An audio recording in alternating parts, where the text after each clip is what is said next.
welcome again to week 2 of Gospel Shaped Emotions. And if you're new to one of our groups, my name is Kevin. I'm so excited that you've taken the time to be with us as we're continuing to look at how does the gospel shape the emotions that we feel. And today we're going to be looking at how do we slow down our anger. Back in the early 90s is when I was in high school. And my dad and I came together and we bought a car. And that car, 16 years old, it was a Hyundai Excel. And we bought it from a neighbor.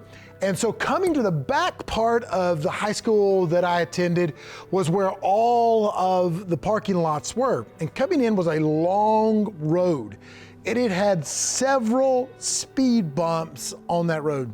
Well, the first time coming in, I didn't even pay attention to the speed bumps. And the first one I hit at about 30 to 40 miles per hour. When I hit it, it jarred myself, the people in the car, and the car itself. And so think about this. Junior in high school, 16 years old, driving this Hyundai Excel, and right there in the midst of all the oncoming traffic, the muffler on the back of my car falls off. That's how hard I hit that speed bump.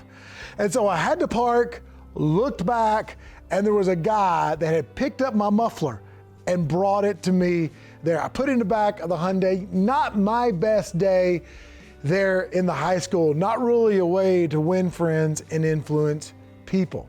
Now, I can't remember if I was mad. Probably was more embarrassed at that point, but let me tell you why they put speed bumps. Because of people like me. They put speed bumps so that there's safety, so that somebody who's driving the car for the first time doesn't go off the rails, speeding and hurt somebody. When you look at this verse here in James, it's like a speed bump for our anger. And the instructions that we're going to find, they're didactical in nature, meaning that they actually teach us a proper way of Christian living. So this is what James 1:9 says. Know this, my beloved brothers, let every person, here's the speed bump, be quick to hear. Here's a second speed bump, slow to speak, and then finally slow to anger. So this is didactic and this is progressive in its nature. So here it is. This is something I believe that we really have to grasp. There is no room for angry disciples in the presence of a peaceful and calm Lord. Now, let me tell you what that means. Does that mean that you should never get angry? No, it's not that. But when God and the things that He's not angry about, we shouldn't be angry about either. So here's the first thing. Be quick to hear. Why is this hard? Well, for one reason, it's hard for me because I like to talk. I like to fill space.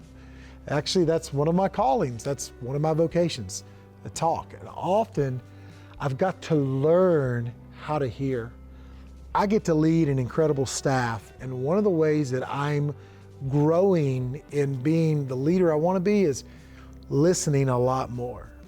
Even with my kids as they grow older, my wife, I want to listen more and hear from other people. When we're quick to hear, when that's the first thing that we do, it's an incredible way.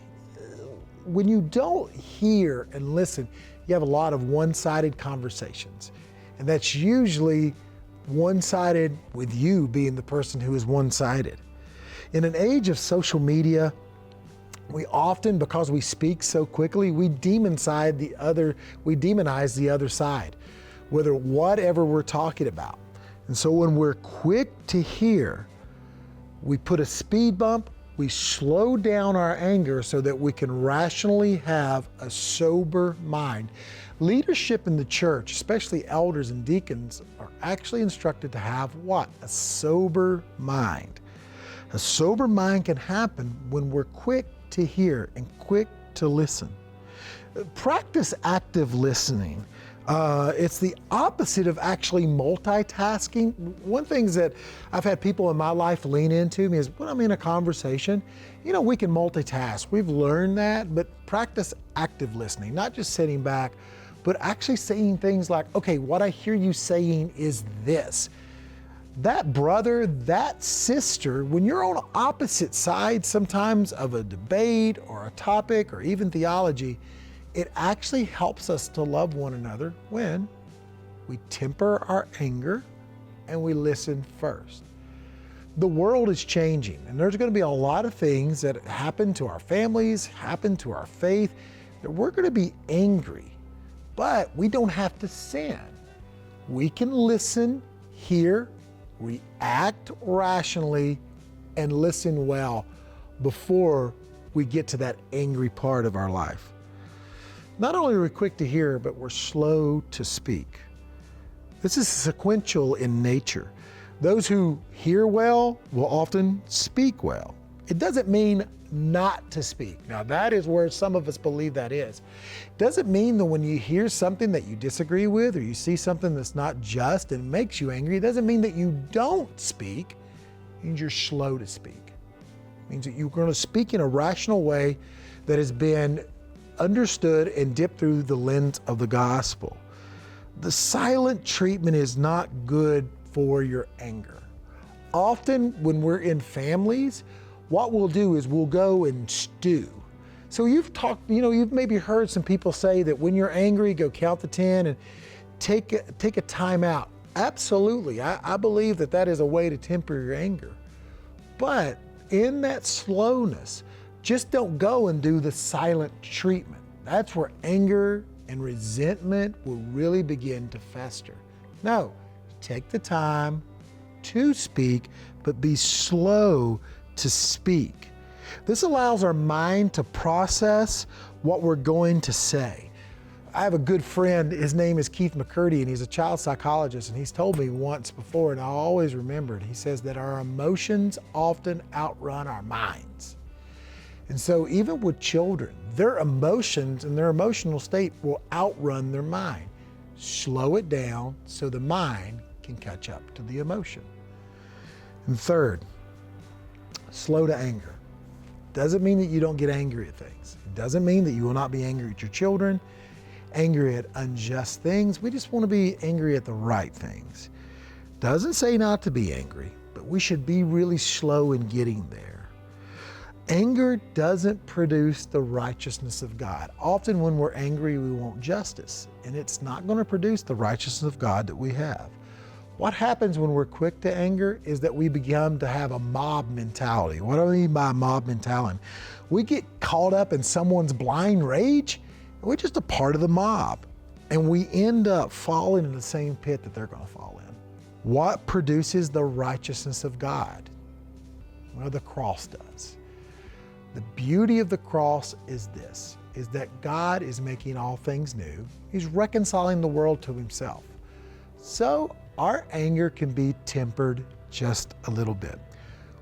We must allow the truth of this and the Word of God to confront us in our anger, to disturb our security, to undermine our complacency, and to overthrow our patterns of thought and behavior. I could never myself believe in God if it were not for the cross. Listen, when you are angry, and you don't want to be angry, the change will never, ever happen if you don't recognize the need for change. So I've dealt with anger in my life. I really have. There's been times when, man, I have not put on a good witness for Christ with just losing my temper. I know that some of us may say, I'm just hot-headed, or I just get, fired up. I understand that in some ways. Put these speed bumps in front of you. The Word of God is active and it's practical, okay? And so look at this. This is why we look at the Word of God each and every day. Take some time to walk through the questions that we have with you and for you, and take some time to debrief this understanding of anger with the group that you're in today.